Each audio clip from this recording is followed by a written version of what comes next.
সুপ্রিয় দর্শক মণ্ডলী, সবাইকে অনেক অনেক ধন্যবাদ জানাচ্ছি। 21শে সেপ্টেম্বর 2024 সালের আজকের এই দিনে আমরা কিন্তু বৃক্ষ মেলায় এখানে এসেছি।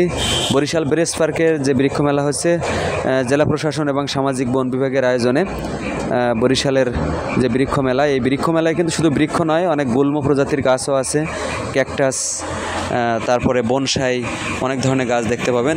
অনেক নাম জানা অজানা অনেক গাছ, যে গাছগুলো হয়তো আপনাদের বাসাবাড়িতে অ্যাভেলেবেল, কিন্তু এখানে কিন্তু সেটা আপনার দেখানো হচ্ছে এবং জনসাধারণকে একটা জিনিস বোঝানো হচ্ছে যে গাছ বাঁচান পরিবেশ বাঁচান, এই স্লোগানটা সামনে রেখেই কিন্তু জেলা প্রশাসন এবং সামাজিক বন বিভাগ এই আয়োজনটা করেছে।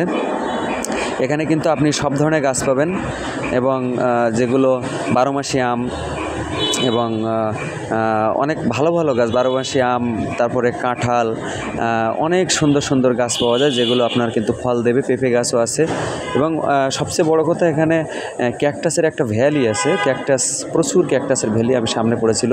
এটা একটা বনসাই, পাকুড় গাছের বনসাই এবং এই গাছটার অনেক বয়স।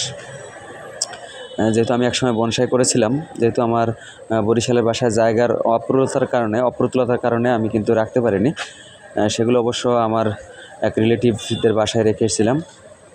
তো অনেক গাছ এবং বেলস পার্কের ঠিক ওখানে অফিসার্স ক্লাবের সামনে, মডেল স্কুলের সামনে কিন্তু এই মেলাটা বসেছে, বৃক্ষ মেলা 2024। দেখুন অনেক গাছ এবং টোটাল তার ভিতরে ঢোকার পরে মনে হয় যে আপনি অক্সিজেনের ভান্ডারের ভিতরে ঢুকেছেন। এখানে কিন্তু বাইরে প্রচুর গরম, তো গরমের ভিতরেও আজকে কিন্তু সেখানে একটা মানসিক প্রশান্তি উপলব্ধি করলাম যে আসলে গাছ যে প্রকৃতির মাতা বলা হয়, এটিও কিন্তু একটা বট গাছের বনসাই। আসলে